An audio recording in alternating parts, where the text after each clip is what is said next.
Day 9 of a military conflict between Israel and the Palestinian group Hamas. No end in sight. Is Israel open to the idea of a ceasefire? No talk about that today. You won't even mention the word ceasefire. We shall not accept the idea that the Hamas will continue to fire and we shall declare a ceasefire. Does not make any sense. So no ceasefire. Hamas needs a real and serious lesson. They are now getting it. No ceasefire. Is that wise? Well, it's understandable. Understandable. Absolutely. Imagine in this country if somebody from a neighboring country were lobbing shells at our population. If this were going on in the United States from Vancouver, Canada, into Seattle. If missiles were coming out of Cuba into South Florida. If rockets were landing in San Diego from Tijuana. Would we react? Of course we do. We do exactly the same thing. Israel has to be allowed to defend itself. We have to defend our people. The Israelis are doing the only thing they can possibly do to defend their population. Nobody else has suggested how to do it otherwise. Should there be an immediate ceasefire? If there's a way of enforcing, then yes. Otherwise, Israel has to continue. If there's to be a ceasefire, it's got to be sustainable, durable. You're not urging the ceasefire. No, we'd like to see a ceasefire, but it has to be sustainable, durable. A pretty long leash for Israel from both Democrats and Republicans here. America is not calling for a ceasefire. Just about everyone else is. A lot of implications down the road for American diplomacy. Barack Obama is going to inherit a huge mess.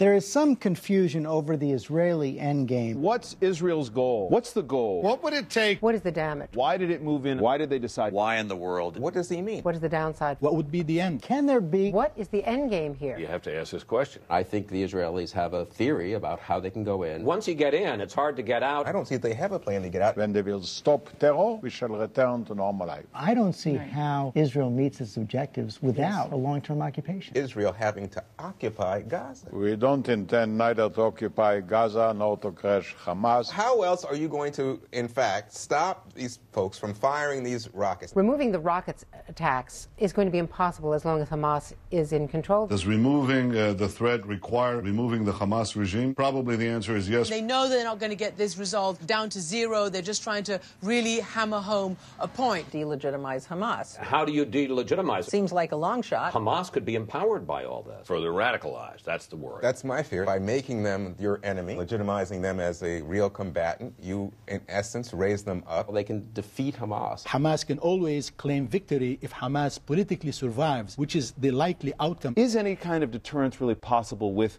a group like Hamas? It's hard to negotiate with God, obviously. Military action has undermined moderates and has never brought true stability or security to Israel. It did not work in South Lebanon, did not work in Iraq, did not work in Afghanistan, will not work in Gaza. We see time and time again that when military force is used, it diminishes the strength of the moderates. Weakening moderates. Moderates, including Mahmoud Abbas, will be among the losers. The more you drive people to those radical extremes. Strengthening extremists. Radicals will be emboldened. Enlarging the cycle of violence and counter-violence. Erodes prospects for peace. Undermining the peace process. This is burying the peace process. If you are a true friend of Israel, you fight for a comprehensive diplomatic resolution. If you care about the peace process, you should want Israel to embarrass and humiliate Hamas. Perhaps 480 Palestinians who've been killed compared to 4 Israelis. This is really becoming a player on the streets. On the Arab street, we have seen quite a bit of sympathy for the Palestinian people. Protests almost daily. 60,000 Jordanians rallied in favor of Hamas. Hamas was losing that support before this military action. That's a moderate Arab government, the kind of government the US would like to keep on board, especially